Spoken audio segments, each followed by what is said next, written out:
internet, I just watched every single piece of regular show content in a week.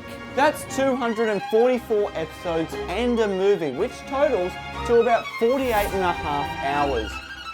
Non-stop. But why the hell am I subjecting myself to this torture? JG Quintel is making another season of Regular Show. A series I haven't watched since I was like 15 years old. And when I heard this news, I was unexpectedly excited. Oh yeah, baby! Woohoo! This new season will feature mostly new characters, but some old returning characters. And just like that, I had my mission set out for me, to watch every single piece of Regular Show media and figure out whose story is not complete and hence will be finished in the new season of Regular Show. So that meant I had to lock in because... Hi! So this is how the video is going to work. I will watch one season at a time, taking detailed notes of every single episode I see. Then I will package that in the highs, the lows, and the in-betweens of that season, and tell you everything I learned right here. On my Regular Show facts board.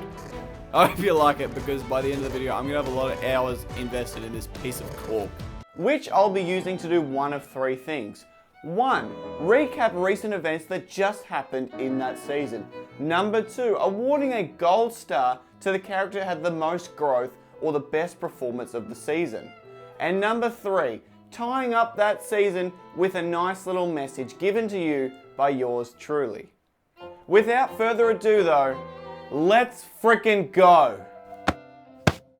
We open the show with Mordecai and Rigby just messing around with a wrestling toy in their bedroom. When they're about to put the hurt on him, Rigby misses and accidentally smashes a hole in the wall. The whole episode is just them trying to fix the wall. And how do they attempt to do this? They steal from a wizard, go to the moon, write songs, and fight a crazy monster. And this is the show. Regular problems with incredible solutions. If that doesn't get you hooked, I don't know what will. The first season did a really good job at introducing all 7 of the core park members. And I'm kinda gonna count 8, because Mordecai is so love-drunk about Margaret that she pretty much becomes a main character. And I can see why. Oh my gosh, Jesus. Mordecai, calm down. Anyway, moving on. Quintel gives some great anchor points throughout the show. Some are locations like the park, cafe, the death dojo. But the best one that they can always rely on is Skips. No matter how cosmic or unrealistic it is, Skips is going to know how to get out of that situation. We find out the reason why Skips has all this wisdom in episode 5, where Mordecai and Rigby interrupt Skips' ritual that he must perform every single year to renew his immortality. Yeah, Skips is immortal. Well, was immortal, because he gets transported to this planet with babies and they take that away from him and he dies. And to save Skip's life, they swap the cake for him. Reluctantly, I might add. So the biggest takeaway here is, Skips is immortal. He's been around the block a few times. Freaking listen to him, okay? Towards the end of the season, we get absolutely gifted with the episode titled Dawn. The episode begins with the park being audited, and they need help, so they call the only accountant they know, Rigby's brother. Don pulls up in seemingly a nice car who looks identical to Rigby when, oh my god, long! He's long! He's way long! And Don is kind of like the nicest guy you've ever met.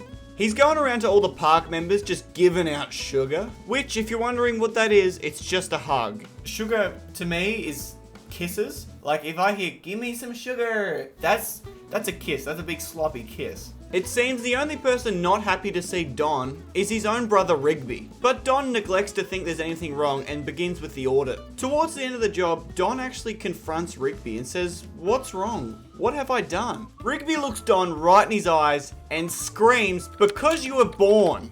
Don is understandably hurt and says he can't finish the audit right now. Then he leaves.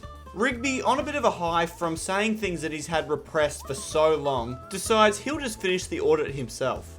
This doesn't go so hot, because error messages come up everywhere, and things start physically getting deleted from the park. They need Don. Rigby tracks back down Don, and they have a bit of a heart-to-heart. Rigby tells Don that he's actually really jealous of him, And even though Rigby is the older brother, he still feels like he lives in his shadow. Don's super surprised by this because Don looks up to Rigby pretty hard. Even getting the same haircut, looking the same, not wearing clothes. Like, he is copying Rigby to a T because he looks up to his older brother. Then they race back to the park to stop the audit. And with some last minute sugar from the brothers, the park is saved.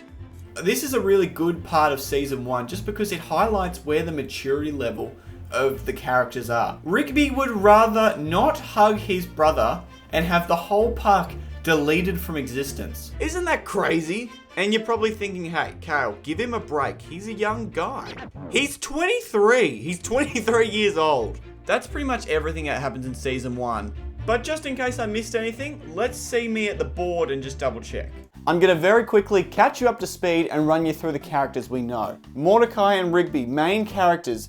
Mordecai is in love with Margaret, who is also a bird. Both birds. Blue jay, I don't know, probably different kind of jay. Rigby's younger brother Don, taller than him, bigger than him. Benson, the park's manager, okay? Pops is kind of like a lovable larrikin. He doesn't really know what's going on. He thinks candy is money, okay? We need to break it to him. It's not. Skips has been around for a long time. We don't know how long, but he was given his powers by these babies, all right? Guardians of Youth, I think. Anyway, they grant his immortality, so he's all good. As long as he does his dance, he's fine. We don't know heaps about these guys, except they are best friends.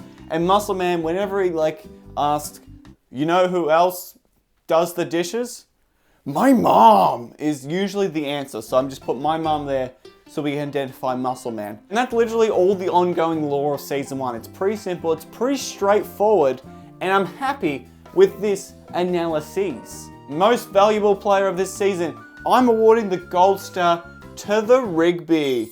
I'm giving Rigby the MVP for this season for not only just being a really funny and getting into good little shenanigans character, but he had a little bit of character growth with Don, which is highly rewarded. From season 1, what did I learn? What is the life lesson? Well, it is, if you want something, ask for it, because you can have it. And that's lesson number 1 on our board. Thank you. Season 2 had some super awesome episodes, like I Have a Receipt, Over the Top, and of course, Baby Ducks.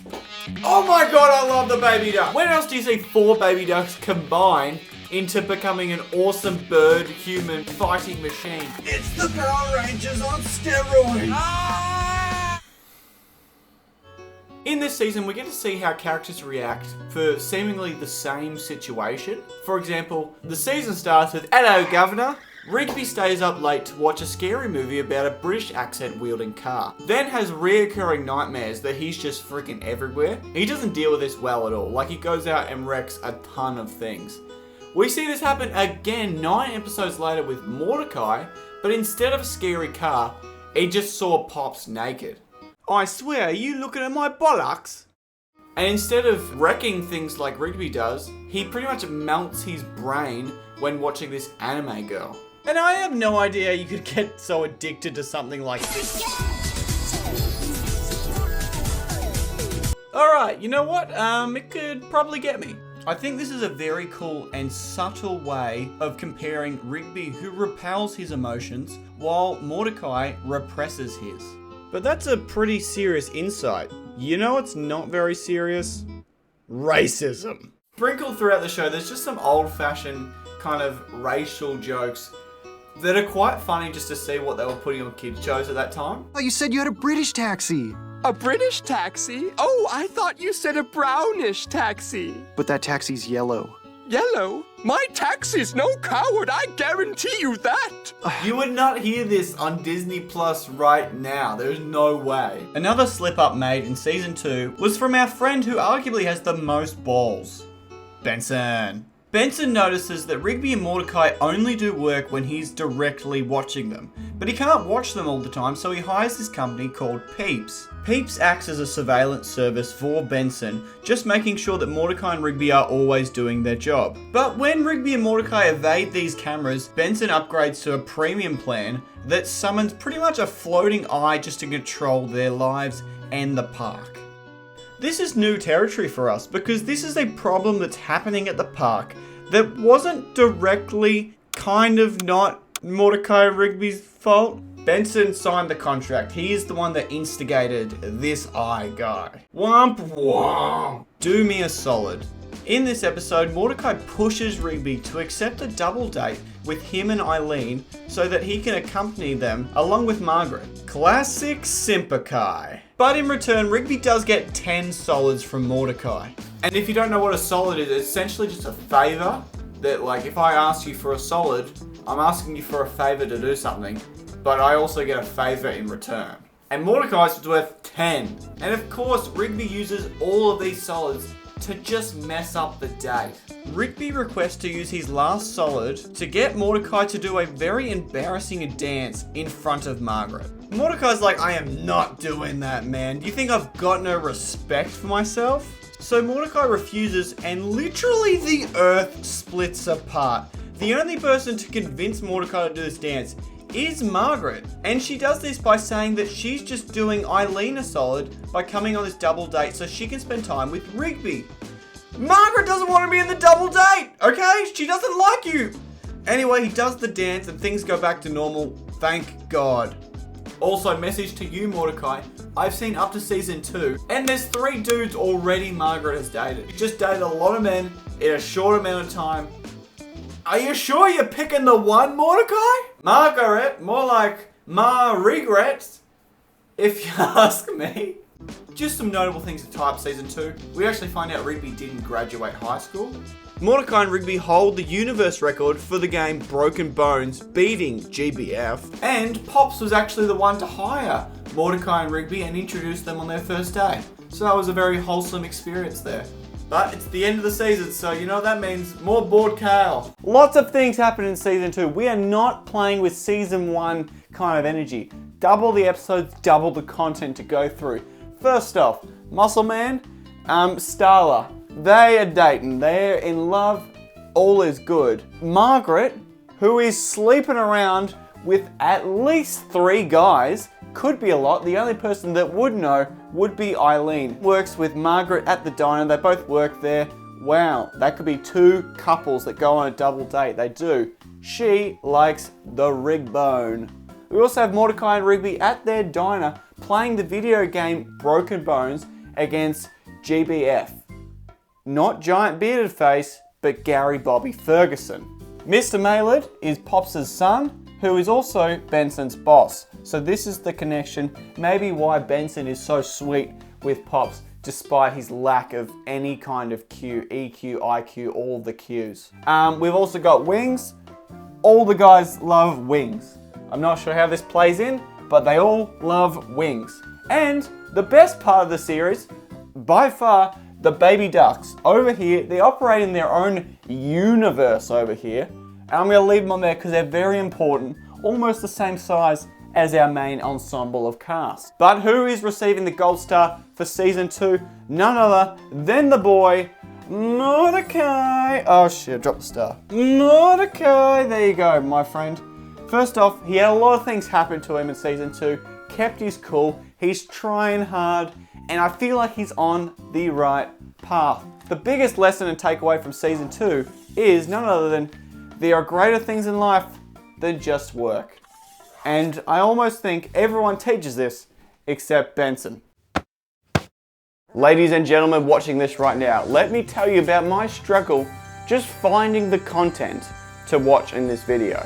I live in the fantastic country of Australia where we have great gun control, free Medicare, Crocodile Dundee, bogans. But what we don't have is access to unlimited streaming services with every single show imaginable, unlike other countries internationally. So finding the regular show was very hard. The only place I could find it was on Binge, and that was only seasons 5 to 8. I couldn't find the first 1 to 4. So quick thinking like I am on the feet, I googled up Facebook Marketplace and I actually found a listing for the first 3 seasons and the actual movie on a DVD hard copy. So I raced over there just to go get it. I bet you're wondering what happens when I get to season 4 though, the only season that I haven't acquired. I turned to tried and true YouTube. However, when regular show actually released onto television, they used to package them in 2 10-minute episodes with a commercial break in the middle. This is how YouTube has them, which necessarily doesn't mean they're in the correct chronological order, just the release order. So I had to purchase these episodes individually throughout seasons 4 and 5 that was selected on YouTube, just to get season 4 originally. And I had to look up a watch order to figure out I'm not skipping any story so it won't make sense. But don't worry about it, because I fixed it and it was just a me problem. It's just a me problem. Forget about it. Season 3 is primarily made up of 3 different parts. Mordecai and Margaret, a little bit of Skip's lore, but let's start with Benson because he's got some problems. Oh my god, despite the arsehole that Rigby and Mordecai make him out to be, Benson is a good guy, and might I say, a better boss. This guy just wants to do his job correctly and improve the park that he manages. And I know we see Benson yelling at Mordecai and Rigby a lot, but that's because he's frustrated because they're not doing their job that he's paying them to do. And he acknowledges when the team does work hard, like taking them to karaoke nights, out to dinner, they have a bowling team. And you know how he's repaid? I don't know. Knocking him unconscious, assaulting him, sabotaging his relationships, and repeatedly breaking his car before and after he pays it off. And might I add, this is usually for Rigby's and Mordecai's own selfish gain. Benson is cool, like actually cool. Not only is he one of the planet's best stick hockey players, he used to be in a band, he literally runs the coolest park on Earth, and everyone still doesn't respect him. Leave him alone, he does not deserve this. I just pray that this isn't a catalyst event that sends Benson down a dark and twisted path in the future seasons. This season, we find out a little bit more about Skips. For starters, his name wasn't always Skips. It originally was Walks, and he called himself Skips to remind him of someone that he didn't want to forget. Also, every 157 years, he has to fight Clawbang the Destroyer. But in this cycle, he can't because he got his fingers crushed by these 2 goofballs. So they have to do it for him, and they go all Operation Baby Beatdown. Mordecai and Margaret are a piece of work. Margaret is now single. She just broke up with another one of her boyfriends. Yep, another one. And she isn't really dating at the moment, but she will go on a group camping trip with Mordecai, Rigby, and Eileen. Margaret's actually never been camping before, so she's a little bit nervous straight off the back. And to be fair, I'd be pretty worried if Mordecai and Rigby are running this camping trip. And it doesn't help that her nerves are reinforced straight away when Rigby and Mordecai want to enter a section off bit of the forest that they're obviously not allowed to go to.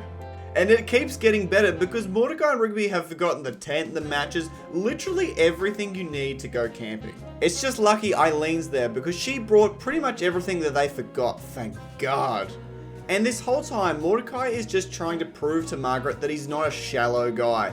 But why is he doing that? Has he not seen the people she dates? Like, this defies logic. Then he drops this line. So, you don't think all guys are jerks, right? What is this question even meant to answer? That is the worst question you could ever ask. Luckily, it starts raining before she can answer the question. But, of course, Mordecai's locked the keys in the car. Eileen, the only one with actual brains, says, hey, let's just build a shelter and we'll wait out the storm. Everyone's like, yep, good plan. Margaret goes to get some sticks or branches or something, and this deer thing jumps out and scares her, and then she's like, Mordecai! And let's just say Mordecai is pretty chuffed to hear his name being called out. Sorry, Eileen, that wasn't you. No, Rigby, no. She was like, Mordecai, come help me. Yeah, baby. W Mordecai, good job, man. Anyway, they find a way to get out of there. Next important point. Skipping a little bit ahead in the season, these 4 hang out all the time, and it seems like this camping trip was something that really brought them close together. Close enough, in fact, to where Margaret actually gives Mordecai her number. Now, what does Mordecai do with Margaret's phone number? Well, he accidentally butt dials her while singing about how he feels when he's in her presence. And I don't think it's catchy at all. Message. Hanging with Margaret just to feel so good, like I knew it would. Laughing together and having a blast, and I hope it lasts forever. I can't believe how hot she is, makes my insides feel like knotted twist. And when she actually hears the voice message, she kind of flirts back. She's like, well, that's gonna be my ringtone for life. Mordecai is pretty hopeful about his relationship with Margaret. That is until the episode Yes Dude Yes.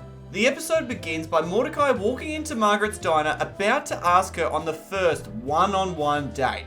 He's got 2 movie tickets and he's actually gonna do it this time. He walks through the door and sees Margaret getting proposed to, and her exclaiming, "Yes, dude, yes," agreeing to the marriage. Mordecai freezes.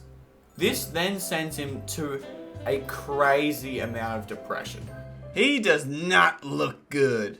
Rigby can't stand to see his best friend like this, so he decides to take the matter into his own hands and sets up a dating profile for Mordecai. And he actually hooks Mordecai up with a few dates. Mordecai reluctantly attends these and isn't very interested in any of them, except for one. Cloudy Jane, or CJ. And she's just like, cut the BS. What's going on? What's wrong?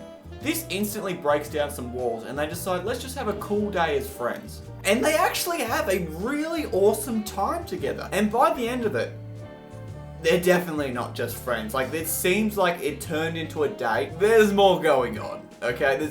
I know, I can sense it.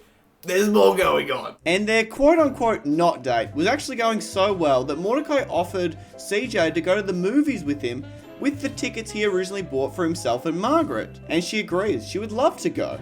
Mordecai being Mordecai, when he gets back home, he's still kind of sad and heartbroken over Margaret. But he decides to wipe the slate clean by just going and confessing how he feels. At least there's nothing that he can ever regret. It's not like she's getting married at all. You couldn't let that one go, could you, Mordecai? When Mordecai walks back to the diner, he sees this man again and finds out that it's Margaret's brother and that he only has one leg, so that's why he was kneeling.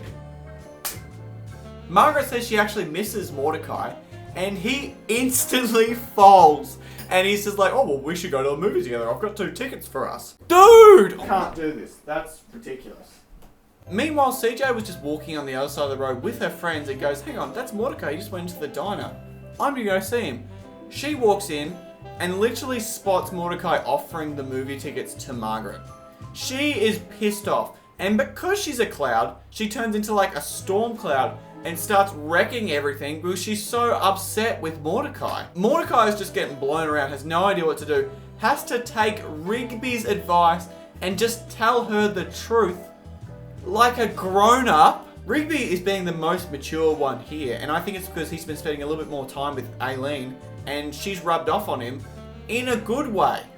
Unlike Mordecai, who's just blaffing around everywhere. When CJ calms down, Mordecai has the audacity to ask her, do you still think we can be friends? She replies, no, we can't. Which I might add is the mature thing to do if he's seeing another girl. Then at the end of the season, we actually see Mordecai kiss Margaret. I know, this is big strides in the relationship. But he takes it back with a time machine because he kind of had bad breath at the time and it was too embarrassing to go on with his life with that memory, so he just reverts it back to that same moment, except he just doesn't kiss her. So really no progress whatsoever. Now that was a lot of Mordecai and Margaret drama. Luckily though, it was broken up with an awesome rap battle against Childish Gambino and Tyler the Creator versing Pops, who was doing poetry. That was awesome. Anywho, let's get over to the board. Kale. Board Kale. Alright, season 3, that was a doozy. Okay, so we can see Skips has had a link to his original 4 baby bros, and then we got Gary and Death now. They obviously have had a lot of history together, coming in and out of each other's lives, so we don't know exactly what they've been doing together, but we just know that they have strong links. Mordecai had a little bit of competition with this dude who he thought was proposing to Margaret, who just had one leg missing, so he was just on a bit of a lean. So he got real sad, kind of got together with CJ, and we almost had a love triangle form.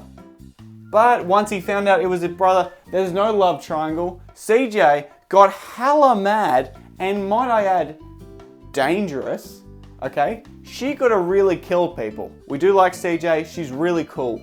And we also know that this love triangle is not going to happen because she did the mature thing and was like, sorry, you seem like a lot of hassle. I don't have time for that right now. So what we thought was a love triangle, it's actually not. She has cut ties with Mordecai. Let's just cut this here. Bang, that one there, look, no link, so it's fine. It's still just a bit of a loop.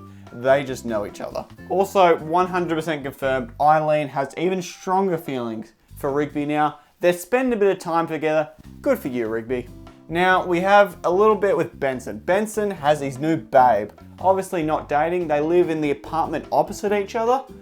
No real moves being thrown around there, Benson. You're kind of being a little bit lame. Benson's being lame, but he likes her. Anything that Benson does like, I'll put on the board because it's a very few amount of things.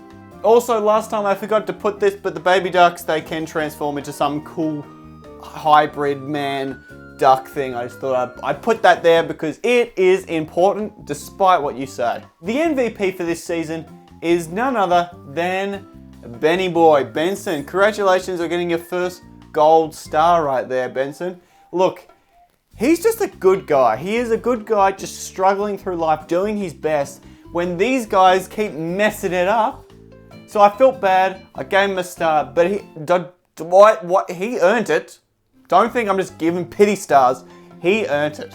Which brings us to the end of the board is the lesson. What lesson did I learn? It was, sometimes you need a second chance because you might not be ready the first time. Well, there's a lot of things going on, a lot of returning characters, a lot of differing opinions, and I think that just sums it up really well. Let's just chuck that one right there if it just stays. Season 3, wash my hands, it's done. Let's go to Season 4. Season 4 starts and we meet a brand new park member, Thomas. Look at this guy, he seems pretty cool. But there's no time to talk about him because there's literally lasers shooting everywhere. And where are they coming from? This Star-Lord wannabe. And he is mowing down park members left, right and centre. All except for Mordecai and Rigby, who narrowly escaped by using the aforementioned time machine from last season. And Thomas, poor Thomas, is just left watching. Then we cut to all the park members that were just blasted with lasers, now living seemingly different lives, having no recollection of what just happened. Muscle Man is a university lecturer, Skips works at a body shop, High Fives delivers pizzas, and Pops he's kind of the same, just without the memory. Oh, and Benson still works at the park. I guess you can take the Benson out of the park, but not the park out of Benson. Whew! Rigby and Mordecai then go around and remind all the park members of who they really are, usually by saying a phrase that happened in their past lives. For example, Muscle Man, all they had to say is "my mum" and he's back in the game. Back at the park, construction is underway because this Star-Lord wannabe is building Exit 9B, which is just a massive portal. The park members see this and find out that if they make a petition that everyone signs, it will make the park a historical ground and they can't build anything on it. Unfortunately, the park staff are too late, and figures just start appearing from this portal left, right, and centre. And who are they? Every single enemy Rigby and Mordecai made in the last 3 seasons. But luckily for them, they've made some allies too. Gizmo, Gary, the Guardians of Youth, and most importantly, the Baby Ducks! Yeah, baby! And it's finally revealed who's leading this uprising. It's GBF, Gary Bobby Ferguson! Giant bearded face's son? What? And he's doing this to take revenge on them for beating the universe high score. Talk about petty. While this epic battle ensures, Mordecai and Rigby think they've saved the day by finally getting Benson's signature. However, nothing's happening. The portal's still there. They need Thomas's signature because he's technically an intern that just started working. GBF laughs, thinking there's no way Thomas, my intern, is going to give his signature. But that's when we see the goodness in Thomas's heart, when he does a swap-rooski, puts his pen to paper, and saves the day. And cementing himself as a core park member. This was a fantastic episode. 10 out of 10 stars. Would watch again. We have a couple of highlights throughout Season 4 that I'm not really going to delve into, but it's just worth noting.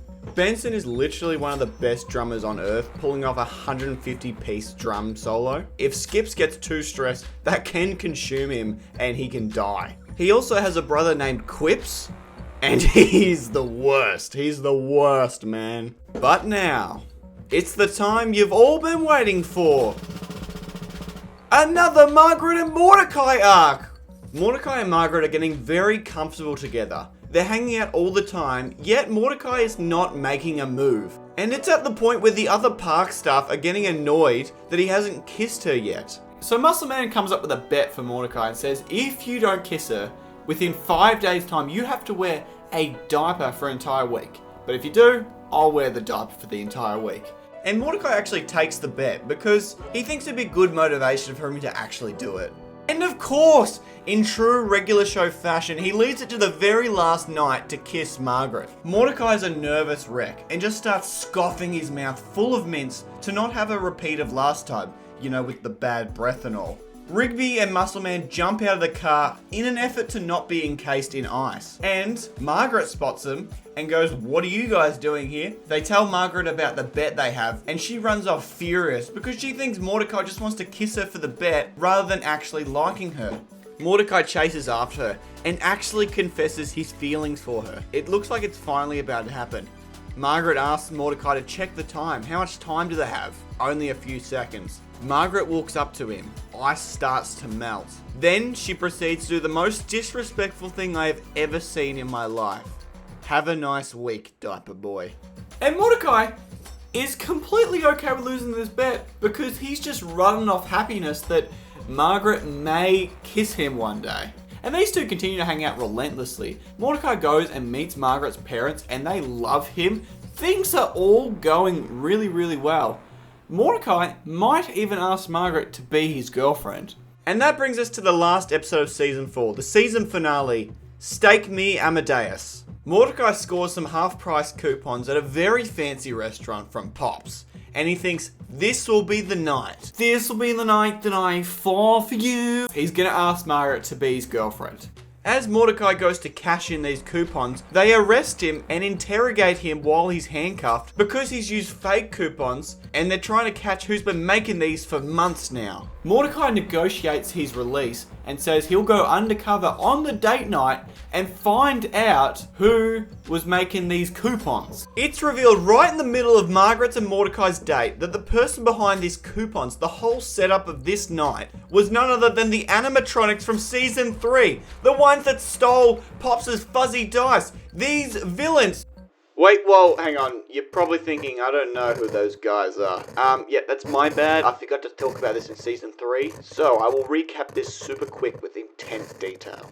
It's Pops' birthday. He wants some fuzzy dice. The only place you can win them is at the arcade. And of course, it's the most expensive thing. So the park members put all their skills together and actually win these fuzzy dice. However, inside the fuzzy dice is something very precious that these FNAF rip-offs really want. So they actually go in an all-out battle to try and get this. And at the end of the episode, we see them blow up in a car and die.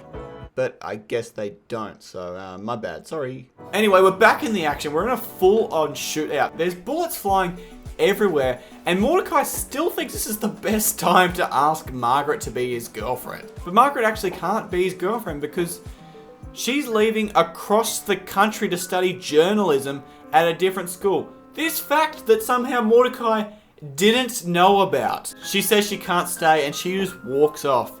And maybe out of mutual respect of a broken heart, there's a ceasefire wherever she walks. And that right there is where Season 4 leaves us. With the original gang and a heartbroken Mordecai. Alright, Season 4, here we go. We have less new characters being introduced and just more connections throughout. High Fives has a postcard episode, long lost girlfriend, guess what, they meet up, all is well with that. Margaret and Mordecai, very strong bond. They are absolutely in love. Mordecai's saying, let's be official. She's saying, actually, no. I've kind of led you on a little bit too hard. Whoopsie daisy, I need to leave because I want to go to school. Gary Bobby Ferguson, okay? He has a son and he's gotten revenge on all the park people, sending them into a spiral, okay? Forgetting their lives. Thank God that frickin' Mordecai Rigby have a time machine to go back in time and try and set it right. And who's also there? Thomas. He actually has a really good dynamic throughout the whole park. So he fits in really well. Alright, and then the best part of season 4, the baby ducks are back. Now the baby ducks are only back for one reason and one reason only, because the geese are there. MVP for season 4, we're giving it to Benson again. Benson is the only one now with double stars. Benson is the man in season 4, okay? Not only can he do things that not many people can do, like eating all that spicy stuff, the drum solo that he is the only person on earth, saves Mordecai and Rigby. Benson is always just trying to help, okay? Even if you think he's acting like a dick, he's just trying to help if you know it or not. So he's such an awesome guy. I'm giving him the MVP yet again. Season 4 has a pretty straightforward lesson, okay? It's not complex, it's not hard. All it is hard times reveal your true friends. Their whole memories, their whole lives get wiped. And guess what? These little fellas come through. I'm getting slightly concerned with how big this is getting because I'm halfway through the seasons and I am much over halfway of the board. It's gonna get interesting. Anyway, back to you, Kale. Not gonna lie to you, I am starting to feel it now. I'm just gonna let you know, I'm struggling. I'm fighting demons up here. Season 5, here we go. So we have an original concept kicking off season 5 where Mordecai is super depressed over Margaret. To be fair, this one was a little bit more warranted, and she did let him down kind of pretty hard when she just left through gunfire. The first episode of season 5 is all just about him finding her sweater and thinking it's going to be a really good idea if I drive all the way across the country and hand deliver this to her. He's using this whole thing as an excuse just to go see her, and when he actually does, it doesn't make him feel any better. And he has this whole argument with her sweater. And amongst the battle with Margaret's sweater, I think he finds out that he's holding onto something that is already gone. And he makes the conscious decision to finally let go. And thank God for that, because I've had enough of Mordecai and Margaret chat. Because it is time for the full tale of Skips. Skips, or as I should say, Walks, because that's his name, was just a young scoundrel full of rage and bad attitude who starts at a new high school because he's literally been thrown out of every single other one. But what is another school to this self-proclaimed adventurer? Still kind of possessing a bad attitude, the principal lets him into the school and pairs him up with Gareth. Gareth gives Walks a bit of a rundown of the entire school and invites him to come into his own group, the Immortal Student Council. Then BAM! Out of nowhere, a giant baby appears and starts causing mayhem. And we've seen this character before. It's Claude Bang the Destroyer. Now this Claude Bang is a real pest to absolutely everyone and starts an altercation almost immediately. Walks, just like that, springs into action and it's about to go down. Walks is literally going to take on the immortal baby Claude Bang. But luckily enough, Headmaster Benson steps in and they choose to reschedule the fight for some other time. We skip to lunchtime, or should I say, Walks to lunchtime. Walks is invited to go sit next to Mona, a girl that he's totally into, and they hit it off straight away. They are then rudely interrupted by the Immortal Student Council, requesting Walks to fight Claude Bang because he's the only person they've ever seen stand up to him, and they're going to give him the exact weapon to do it. The Fist of Justice. Walks says he's not scared of Claude Bang and he'll fight him. Walks turns his head back to talk to Mona and he sees that she's leaving, so he chases after her and asks what's wrong. Mona replies back that she doesn't like anyone that fights. So Walks says he's not going to fight anyone and just wants to get to know her better. So while Walks is in the honeymoon stage, Claude Bang, with his power unchecked, is going around causing havoc everywhere. And for the final time, the Immortal Student Council pleads with Walks to please fight Claude Bang, and he agrees to do it, even though it will be behind Mona's back. It's now Walks and Mona's prom night, and this is the same night that's been set up for the battle with Claude Bang. Real smooth, Council. Real smooth. So when Walks doesn't show up on time because, well, he's at prom, Claude Bang hunts him out directly and bursts through the walls requesting to fight Walks. Claude Bang is going after everyone, even injuring Principal Bennett. Mona looks at Walks and gives him the nod. It is on. Unfortunately though, Walks is getting the crap beaten out of him because he doesn't have the Fist of Justice on. And just as Clawbangs is about to land the final blow, he's about to blast him in the face, Mona pushes him out of the way and the blast ends up hitting the roof, just making some debris fall. But this distraction gave Walks just enough time to grab the Fist of Justice and absolutely destroy Clawbang, hitting him into orbit. Walks has done it. He actually defeated Clawbang, the only one to ever do it. He then looks over into Mona's direction, but doesn't see her, just her necklace, right next to a pile of rubble. After Mona's death, there was a rough couple of years for Walks, until he was summoned by the Guardians of Youth for a very special offer. He was given the opportunity to become immortal. In return, all he would have to do is to fight Clawbang every 157 years when his orbit returns. Walks accepted this offer and then had to choose a name to be reborn as. He thought back to how Mona always skipped when they were together, so that's what he chose, Skips. And he shall skip for the rest of his life because she will never skip again. This was really nice to see in Season 5, like a little bit of backstory about a very important character and member of the park, and in my opinion, we hadn't really got enough of Skips in the last 4 seasons. We also saw a few artists re-emerge in Season 5. In the episode titled Bad Portrait, we see Mordecai flexing his creative muscle and fixing Benson's portrait after it gets ruined. And when Eileen has to make a music video, instead of letting Rigby take control, she actually directs him, which shows that she's got a little bit of character development as well, and gaining more strength within the group. Oh, and PSA, Rigby and Mordecai make a music video first, and it's pretty awesome. I highly recommend you go watch that. This season there's some budget cuts happening at the park, and Thomas kind of thinks he's going to be the first one to go.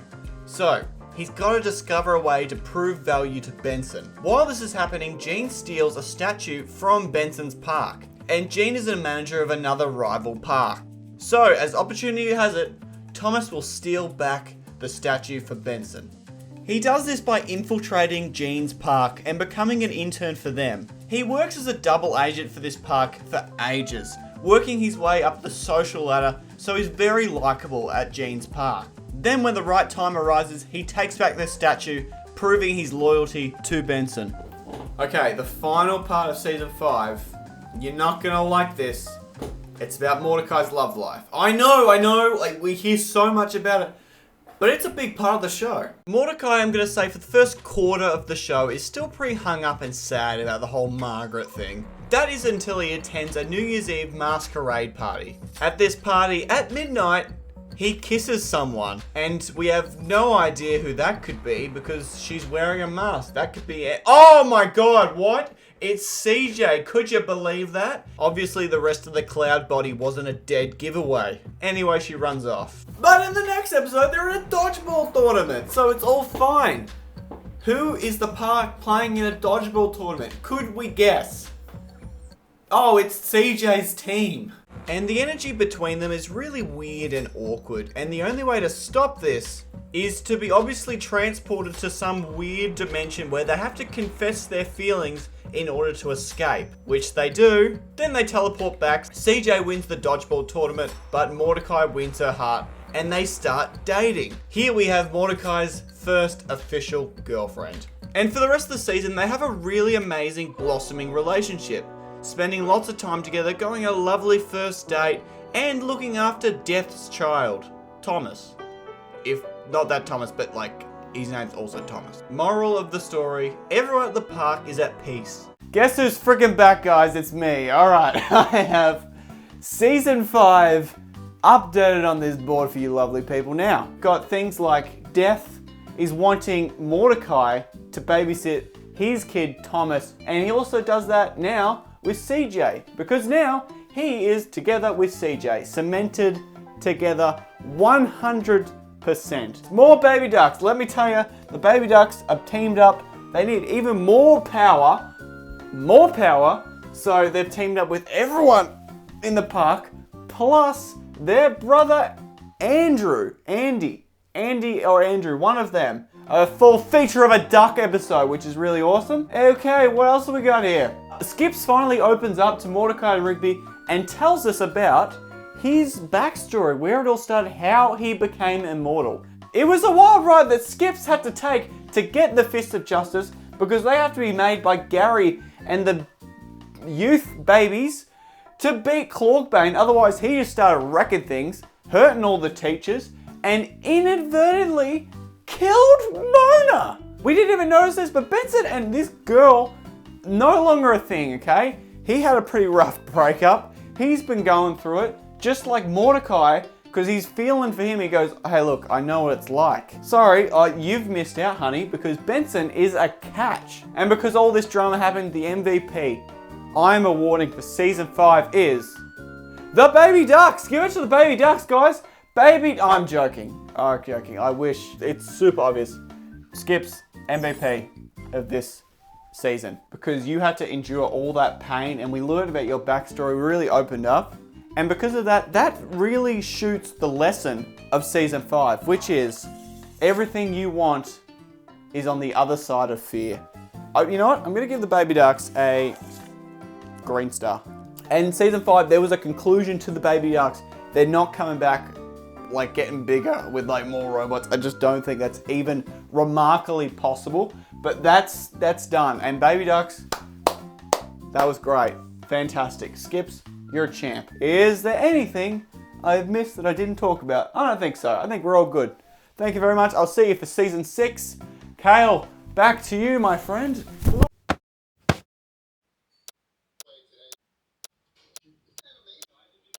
Season 6. Am I getting over regular show? Yeah, a little bit. It's a lot. It's a lot. Season 6 dropped some pretty heavy bombshells on us. For example, Benson's alcoholism. Yep, Benson is addicted to alcohol. And not that it's clearly stated in the show, but something that would just go over all our heads if we were watching it on a whim or as children. But wings serve as a stand-in for alcohol. We see this in flashbacks when Benson's talked about not doing so well and him being up late just eating wings, as well as him blacking out when he eats too many. There's quotes in the show literally saying, Benson, you can't handle your wing. And he looks like he really depends on it in an unhealthy way, because he's always a major user of these wings after a breakup. And we learn that he's gone through multiple breakups. He just hasn't told anyone about them, not the park members, not us, the audience. He waits till months after he's actually recovered to tell anyone about it. There is a big freaking reveal in season 6. It's humongous. And that is, Thomas is a Russian spy. Wait, no, sorry, that's wrong. It's a Druznik spy. Druznik spy is what they're called in the show. No, never. It couldn't happen. Thomas is a cool guy. Nah, he's a spy. And when Thomas and his accomplice capture the park members, he explains that every time he was left out of like significant event, he was out there doing Druznik spy thing, setting up for this takeover. Because they're gonna steal the park and bring it all the way to Druznia. Benson's actually pretty flattered that he chose his park out of all the ones in America. The other Druznik spy shoots him down immediately and says, no, we don't want to keep the park, we want to destroy park. But we can't fire missile, so we bring park to the missile. Accidentally bumps into each other, not Druznik problem. That was my ethnic Druznik accent. Sorry. Then I'm gonna start kicking air like this. And if any part of you should feel that air, it's your own fault. Luckily for us, Thomas, or Nikolaj, was not under the impression that they were destroying the park and his friends. So he defeats the other lady and puts the park exactly where it's meant to be. Now we're treated to a hella crazy Christmas special. And everyone's invited. And when I say everyone, I mean everyone. Yep. Alright, you guys just play nice. Wait, hang on. Don't go under that. No, stop. Stop. No! What? Stop! No! The next couple of episodes that follow this instance is literally Mordecai just trying to convince CJ that he likes her and not Margaret and there's nothing that's going on. But somehow she keeps catching him talking to Margaret. Mordecai, if you like CJ, just stay away from Margaret. It also doesn't help that Margaret's Eileen's new roommate. That also makes it difficult. Almost as soon as the forgiveness ensures, Mordecai finds a way to mess it up. Like, he thinks it's a good idea to attend a party hosted by Margaret's father. Yeah, that's actually what happens. And for this party, Margaret's father is a helicopter pilot, so he's celebrating his 1000th flight, and he can take 3 people up with him. He chooses his wife, his daughter Margaret, and Mordecai. Why the hell did he get in the helicopter? I can't see how this could possibly go wrong. CJ actually attends the party later when Mordecai's in the helicopter with Margaret, just having a little giggle. And she loses her shit. Literally almost killing everyone. I can just imagine the dad being like, "Pretty dangerous girl you have there, Mordecai." And the only way the situation is de-escalated is when Margaret says to CJ, "You don't have to worry, I have a boyfriend." CJ almost instantly turns back to normal size and is like, "I am so embarrassed, I'm so sorry." And she kind of runs off and like, it's weird. CJ wants to make good of the whole situation, feeling very bad that she kind of messed up the 1000th flight. So she invites Margaret and her boyfriend on a double date with herself and Mordecai. And on this double date, it's revealed that Margaret's not dating this dude at all. She just made it up to kind of get herself out of a bad situation. And when this guy gets a little bit too into the narrative of we're lovers because he's playing along and then goes to kiss her, she's just like, "No way are you kissing me!" And now it's weird again because she lied about it. And CJ's still mad. But I'm sure we're not going to bring that up again because there's kind of bigger things happening. Like, Muscle Man is getting married. He's had one hell of a run this season. There's been some pretty big changes in his life. Like, he broke up with Starla. He got back together with Starla. He forgot his best friend High Fives Ghost. He lost his father. And now he's getting married. Now this really should be a Muscle Man focused episode for the finale. But somehow, this person is so delusionally selfish that I actually would go to say this is the worst thing someone does in the whole show. It all starts by Muscle Man saying he can't get married until he reads the letter that his deceased father wrote for him on his wedding day. So Mordecai and Rigby are tasked with retrieving this letter from Muscle Man's house. And as they are rifling through the trash that is Muscle Man's house, Rigby is trying to offer Mordecai some simple relationship advice. Mordecai rebuttals by saying, "What would you know about relationships?" And that's when Rigby has to lay it out real simple. Him and Aileen have been dating for months. But Mordecai was too caught up in his own story to notice anything, literally anything that's going on around him, even in his best friend's life. But this conversation is now interrupted by finding Muscle Dad's letter. They then race back to the wedding where the ceremony is underway. Muscle Man and Star are literally standing at the altar waiting to say their vows. Muscle Man picks Mordecai to read it aloud in front of the whole wedding ceremony. And this is where the severity of hate kicks in. He reads most of the heartwarming letter to the crowd, but then finds a way to make it about himself. Going into detail about he doesn't actually know the particular person who his soulmate is, and says it could be you, it could be you, it could be you, and he doesn't even make eye contact with CJ. CJ, very upset by this announcement, storms off, and it's said that they take a break, but they actually just break up. But out of anyone, I'm glad it's Muscle Man up on the stands, because it doesn't really faze him. He got what he needed from the letter, so he can just party the rest of the night, and drink, and eat wings. He eats wings for the rest of the night. So we close the season with Mordecai single yet again.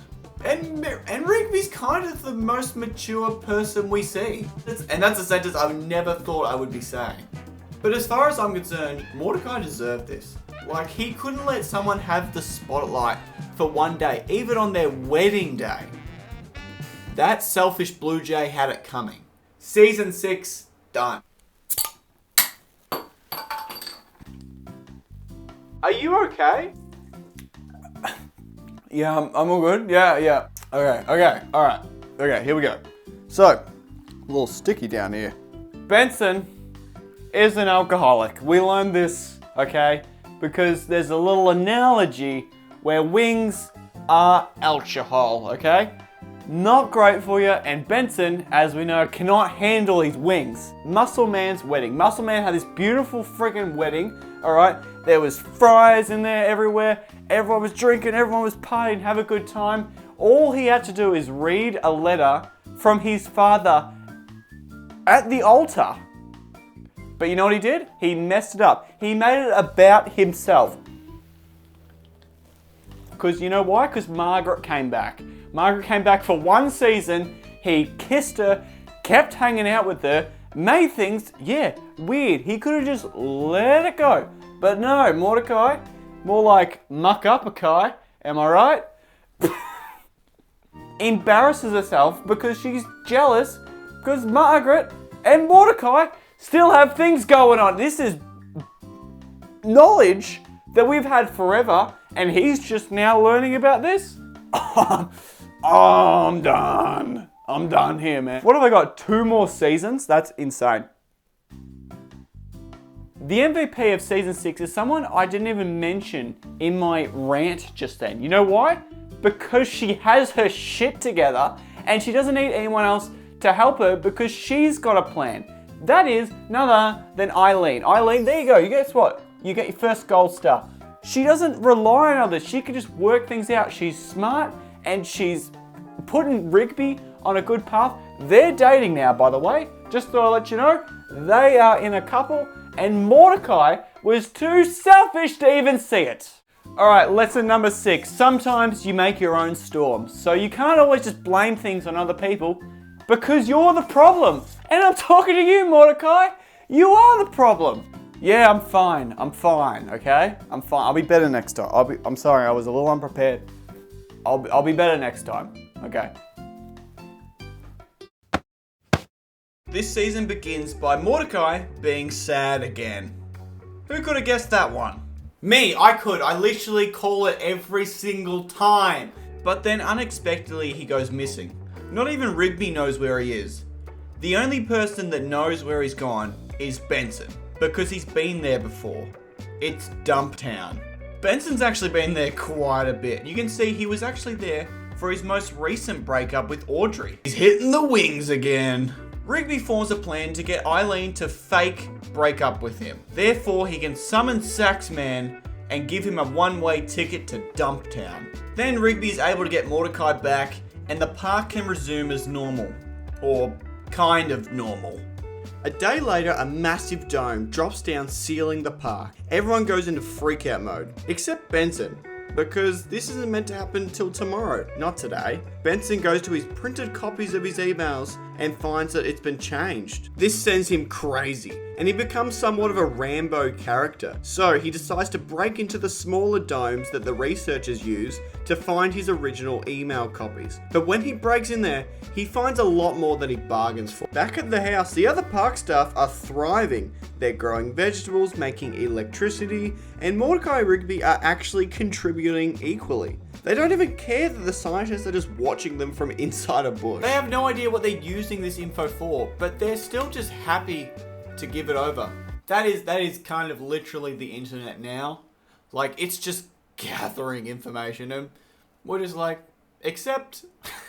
Benson, back in the researcher's dome, dismisses all the blueprints that are on the wall because he is overrun with joy when he hears the dome was put down a day early and he still has never gotten a date wrong. He then grabs the rest of the park team and all together they break out of the dome. Then they seek out Mr. Maylard and interrogate him as why the dome was on their park in the first place.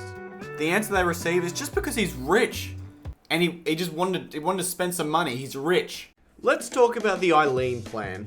When the gang was hanging out at Eileen's place, she stumbles upon her old plan she made when she was in high school, where on this plan there's a few bucket list items, like become president by 25, lower presidential minimum age to 25, and marry someone brilliant. Rigby looks noticeably disappointed and bothered by this list, and he doesn't consider himself brilliant.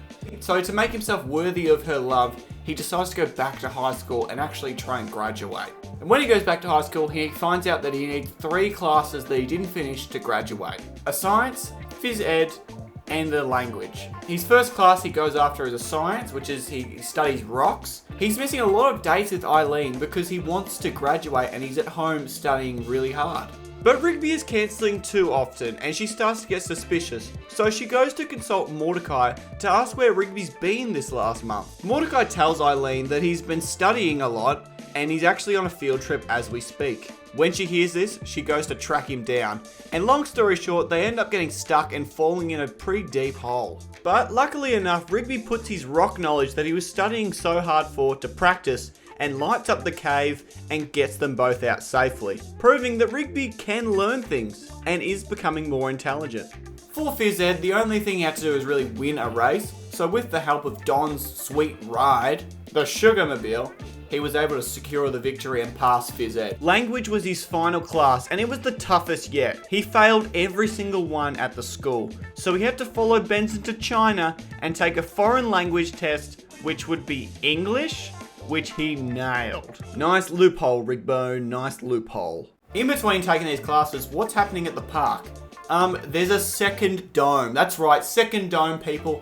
With the arrival of the second dome, it seems a lot calmer than the first one. They can come and go as they please, and there's only 2 rules they need to follow. Rule 1, there's a red button and they can only press it when they're instructed to. Rule 2, they must keep a beeper on them, and if that beeps, they must return back to the park. I would probably quit by then. If I had a beeper and I had to return to work when I hear this beeper and do the park duties, I think that's too much. That is asking too much. Now you have that piece of information, cut back to Rigby. It's prom night, and everyone laughs at Rigby when he says he's just going to take himself and Eileen on the bus. Rigby wants to make this a special night for Eileen to kind of make up for all the time he lost with her when he was studying, and she's never been to prom before, so he wants to make this extra special for her. So he asked his father if he could borrow the car just for one night. Rigby's dad just breaks out in laughter, refuses to give him anything, let alone his prized possession, his car, and just implies how much more proud he is of Don than Rigby. Rigby goes back to his childhood room to sulk. This is when he hears a knock on the door, and it's his mother, shaking some keys, saying she'll cover for him for one night, but if he does find out, she was not involved at all. I just think if she feels like this, maybe she could just take the heat for Rigby, because he's been doing a lot of work. Give him the car! Forward to prom, everyone's having a great time. Rigby's a little bit paranoid about his father's car, but still in high spirits. And Eileen is having the time of her life. After the dancing is wrapped up, all the other guys are going to the top of Lookout Mountain, and they should come. Rigby's thinking, maybe not, but Eileen convinces him that it's a good idea. Back at Rigby's childhood home, his father finds out that the car's missing, and he knows who took it. So he races over to Rigby's prom. And when his son's not there, he aggressively interrogates some children to figure out that they've gone to Lookout Mountain. When he reaches the mountain, he grabs Rigby and Eileen and tells them to get in the car because they're going home. And when he's racing down the mountain at top speed, he's absolutely losing it at Rigby, saying that he's a failure and he's gonna mess up someone else's life. His rant is interrupted by him launching off a cliff accidentally.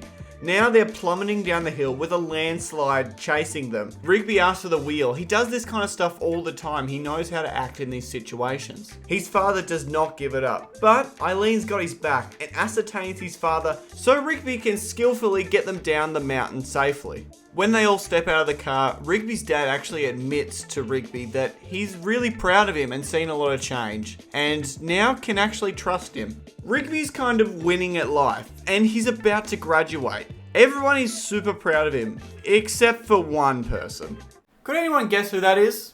Sardakai. It turns out Mordecai is really jealous of Rigby, because he's always been seeing someone who's above Rigby, a little bit more intelligent, and Rigby's getting his life all sorted together.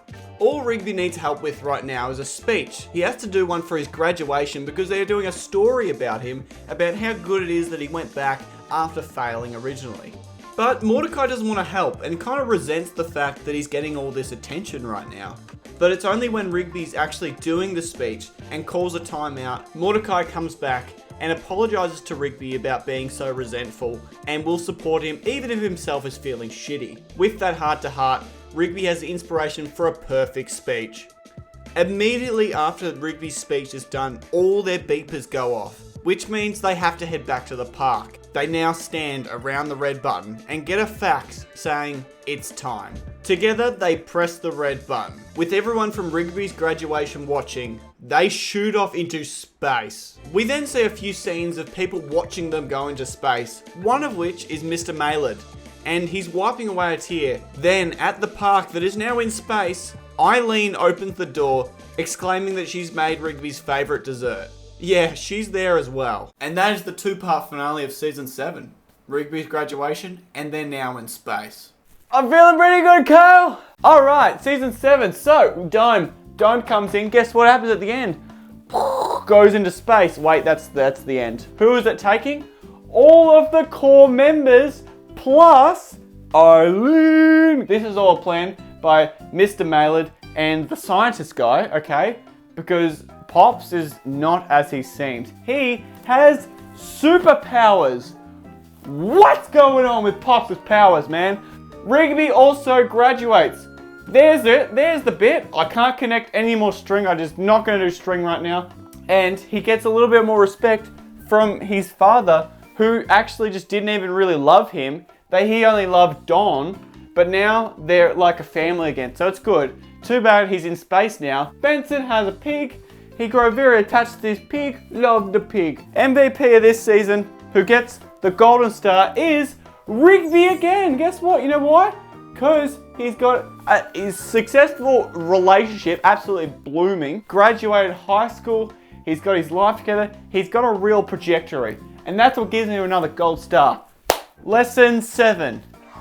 True friends will celebrate your victories even if they don't have them of their own. That's a great lesson because Mordecai was supporting Rigby at the end of Season 7, even though Rigby was getting all of the acclaims. And guess what? Mordecai was sad. But you know what? He came around, helped him out with his speech, and they're all good because that's the lesson you should take from it. Guess what? There's only one more season, and I'm going to spoil it. Guess what? Season 8, that is the bad guy right there. That's in my wall. Okay, that's a problem. Okay, let's go back. Control yourselves, people. This is it. Season 8, the last one. However, Season 8 was the weakest season out of all of the seasons of regular show. The gang was really just stuck in space for the whole season and just doing random side quests that felt like they have no stakes at all. So once you're caught up, I'm just going to deal with the last few episodes because that's where the good stuff is. That's where the meat is. All the park members joined this organization that saved the universe. So now they're intergalactic superhero park rangers. And it is revealed that Pops has superpowers. And he is one of the most powerful beings on Earth because he is the embodiment of good. But that also means there is an embodiment of evil. Anti-Pops. Every 147 billion years they battle it out. And it always ends in a tie, a dead heat where the universe just resets. so before this huge final battle, there's a couple of episodes where Pops is just learning how to use his powers. But we all know Pops isn't a real fighter. He just doesn't have it in him. He is the embodiment of good, and we have seen that throughout the whole series. And when the gang come in contact with a powerful figure just before the fight, she murmurs an important line to Pops. There must be another way! Sometimes doing something different makes all the difference. And these resulting words makes Pop realize he's gonna do what he does best. And that's not fighting, that's not battling to the death. It's loving and showing compassion. So what does he do? He hugs Anti-Pops, and together they fly into a supernova. And usually their fist colliding resets the whole universe. But this time it just takes that variable away. And for the first time in history, the universe surpasses 147 billion years, and his friends live on. Another beautiful thing about this ending is that after the park members pay their respects to Pops by erecting a statue at the park in his honor, they all go their separate ways.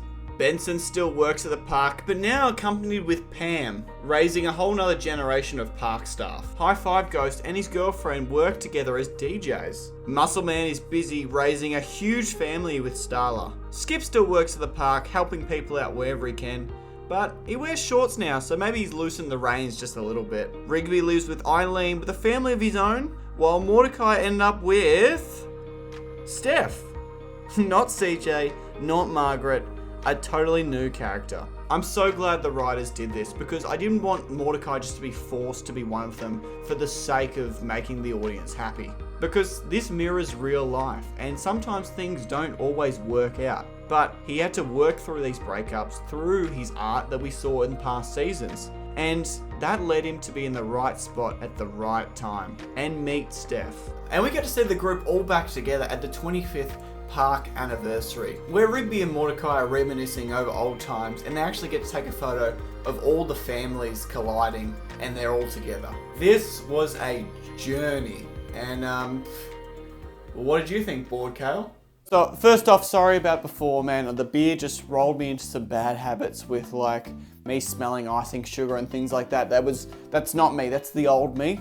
I want to refrain and be a new me, okay? A new Kale.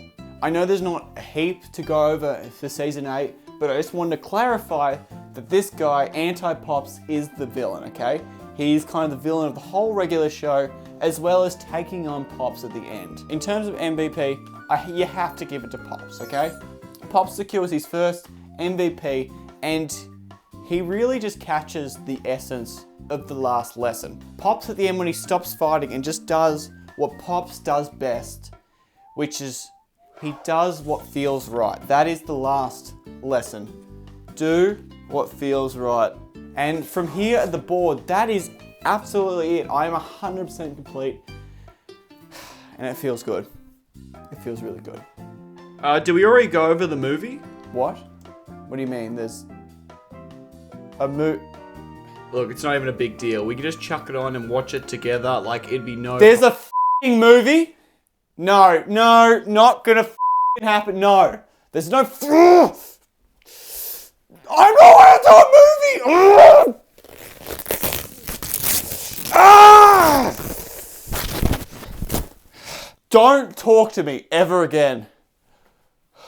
Yeah, okay, I forgot to watch it in the right order. This is meant to happen at the end of season 6. That's why season 6 was just a little bit shorter than the rest of them. And I'm gonna give you a quick run over. There's time travel, Rigby comes back from the future, Mordecai comes back from the past, they have to stop a time tornado, and it's a good movie, and if you want to know more information, you should probably just watch it.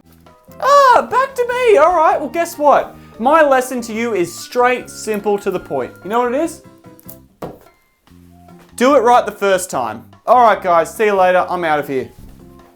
Now consuming every single piece of media that the regular show has, I've actually learned a lot of lessons, and so has the characters. And the lessons that they have learned is actually transitioned them into completed characters. Well, most of them. There's one character that I think story isn't over, and we'll actually see it become complete in the new upcoming spin-off regular show. And that character is Skips. Every single character in any media that is immortal is really hard to finish. I truly believe it's only a happy ending because the story gets cut off and we bookend it. Any connection they make will inevitably die. That's why I think in the upcoming regular show spin-off, and you guys are not gonna like this, Skips needs to A, die, or B, he needs to find another love interest. So many years ago he was in love with Mona, and he still hangs on to her memory very fondly. So he either goes to heaven and reunites with Mona, or he finds someone to actually live out his life with, that maybe she's also immortal, or have got some kind of being that can always be with him. But that's just a theory. Just putting that in the right spot there. Okay. We've got some news about the regular show spin-off, and if you've gotten this far in the video, I assume you care about it. They want to do 44 episodes, and one actor has been signed on as he is returning. Do you know who that actor is?